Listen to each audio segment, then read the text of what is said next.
The General Store on 24 is located on Route 24 in Lewis. Headlines you can't get through your day without. On Power 101.7. All right, Jess, what you got today? All right, so Richard Barnett. This is the Arkansas man who propped his feet up on a desk in the House Speaker Nancy Pelosi's office during the January 6th U.S. Capitol riot. You talking about the guy with the horns? Has now been convicted. Is he the one who put his feet up on the desk?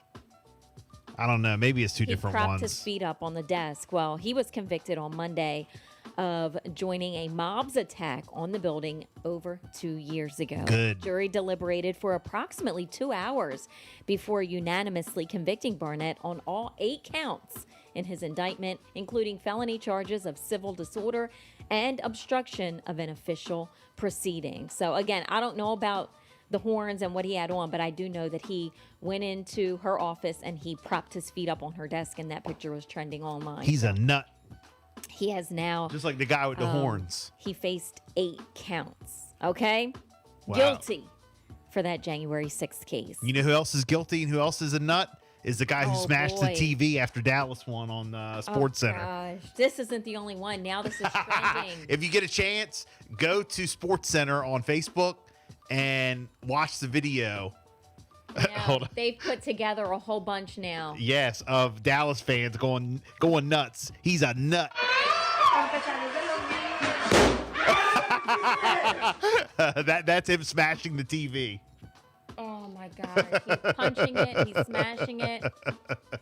There's another video. A man drags his TV outside and starts running over it with his truck. That's classic Dallas fans. And then the last one, another guy pulls it off the wall and starts firing shots into the TV. Yeah, because people are nuts. I'm like, what is going on? I couldn't believe there was an it. article that I guess people were, because the game was in San Fran, but there was an article out, and there was people in Dallas, and I guess around AT&T Stadium, I guess they got restaurants and a whole bunch of stuff you can do or whatever.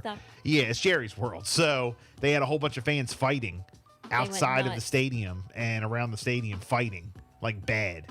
And there was like a whole montage of Dallas fans. And I said, I shared that. I was like, you know what? That's classic Dallas fans for you, because I remember a couple weeks ago when, it was light work for us, but when Sam Howell and the Commanders You said it was horrible. ended up beating Dallas, people went crazy. They were rude.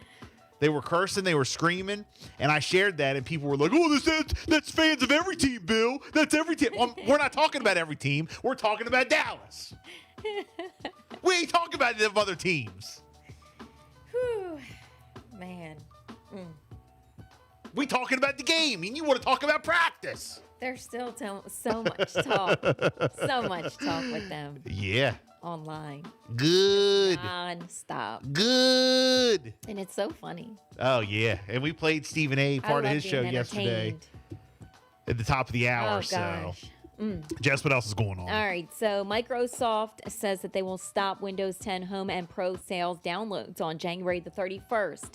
That date will be the last day that Windows 10 download and all important license keys will be offered for sale. However, it will continue to support Windows 10 with security updates until it's discontinued for good in October of 2025. Windows 10 may still be offered elsewhere from other retailers and OEMs, while Microsoft confirms otherwise. So we'll keep you up to date on that as well. Now, the Maryland governor, he is coming forward. He says a commitment by the governor right out of the gate is great for students, families, and educators in public education. All right, they are going to be receiving a $500 million investment supporting the Blueprint for Maryland's Future Fund, one of many budget priorities for Governor Westmore's administration.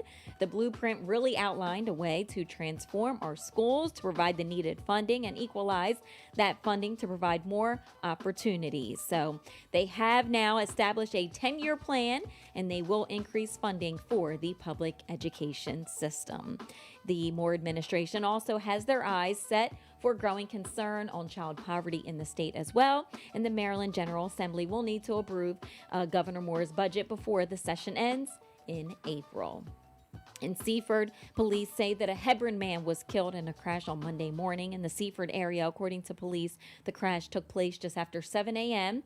when a 2012 Hyundai Sonata was traveling northbound in the left lane of Sussex Highway, approaching the intersection at Lakeside Road. At the same time, a 2000 Chevy Cavalier was stopped in the northbound left lane of Sussex Highway for a stopped school bus that was picking up children and had its red lights flashing and the stop sign extended. For unknown reasons, the driver of the Sonata allegedly failed to stop for the school bus and did not see the stopped Cavalier, hitting its rear and causing both cars to be propelled off the road after impact. The school bus was not hit. No children were injured.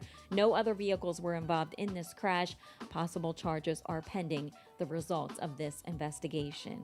And yesterday, there was breaking news with the Delaware State Police on the scene of a fatal crash on Hardscrabble Road and East Trappine Road in Laurel. Details are still limited at this time, but we do know that a school bus was involved. The roadway was closed for an extended period of time, and as soon as we get more updated information, we will fill you in on that. But there was one fatality, and a school bus was involved in that accident as well. Okay. Yeah, thoughts and prayers, man. Absolutely. That was just awful. I heard about that yesterday, and So you sad. know, yeah, very sad. 6:49. It's a Bill and Jessica show. We got sports up next. A lot of people talking about the song right here. Miley Cyrus. Her latest called Flowers.